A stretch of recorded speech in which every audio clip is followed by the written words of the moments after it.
think it's inspiring to see so many people who I've not seen around politics before, but clearly from the town turn out to something. Clearly, yeah, I think more than a long time, politics is speaking to people again. I think people realise how they're being exploited and screwed over by a political class that doesn't represent any of us. But yeah, I think this is important and galvanising the community, and now with the assembly going on the side as we speak, seeing how they can actually get involved and have a say and their voice is heard. It's not just every 4 or 5 years when an election comes around that people are listened to.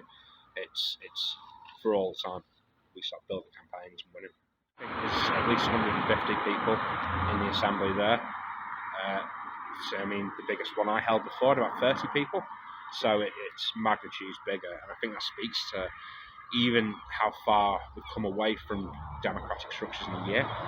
With Keir Starmer being elected, I think people probably falsely had hope that things would change, and we've seen sort of this anti-democratic authoritarian stuff come in. We've seen the ripping up of his pledges that he made when he became leader, sort of a manifesto built on sand. There's nothing in there that's tangible. You see them him in an interview talking about wanting to bring public ownership into rail, bus, water and all that, and throwing his hand up quick, and that's not happening clearly. It's more bailouts for water companies and fines. I mean, you get fined for spilling pollution into the sea. Where's that money going to come from? It's going to come from the end user. That fine will be passed on to bill payers. It's another way for the ultra wealthy to exploit more resources out of this country's people.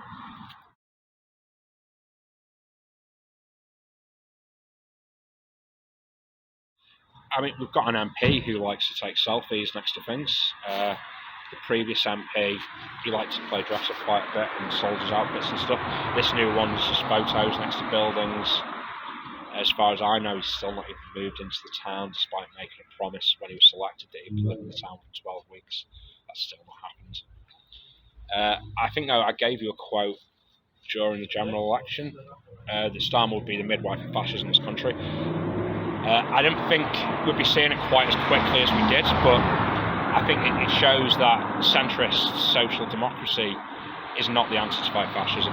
It has left the ground, playing the game of trying to move onto their ground with what we've seen in the northeast, with bragging about how many vulnerable people we're deporting, cutting foreign aid budget.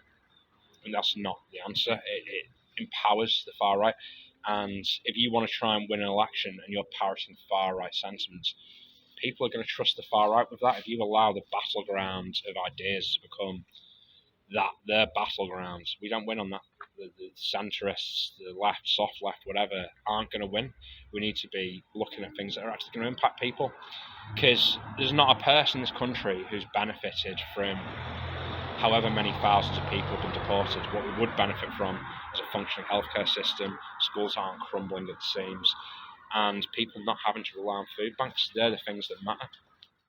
We see the polls now with reform ahead.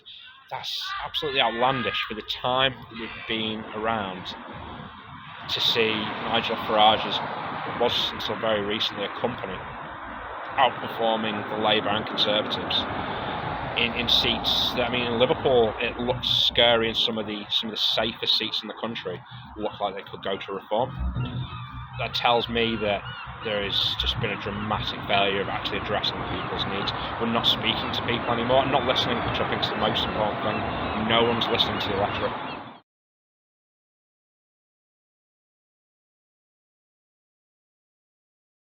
We will bring it to the next Assembly on the 22nd of March, and I tie them demands in. We will start building a manifesto for the people of Southport to challenge in 2026, and we'll challenge all parties. I don't believe in this idea that we should stand aside for people because the Tories might win.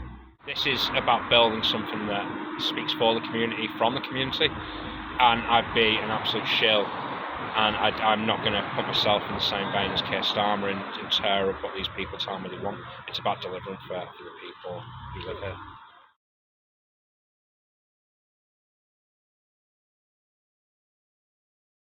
Up and down the country, these independent groupings are springing up. I believe there will be a mass party of the left, whether that is an umbrella organisation that shelters all these small community independent groups that can pivot and react quickly to the needs in their community, or if that is a mass party of the left. I think we only get that though by getting off our asses and doing things. I think too much on the left, we sit around, form a committee and spend 6 years discussing something rather than just going out and doing it. Yeah, absolutely. Join local activists and do it yourselves.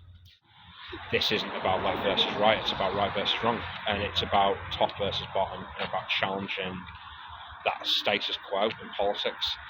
Giving people a voice. I trust the people of this country to make rational decisions when you give them the proper information they need.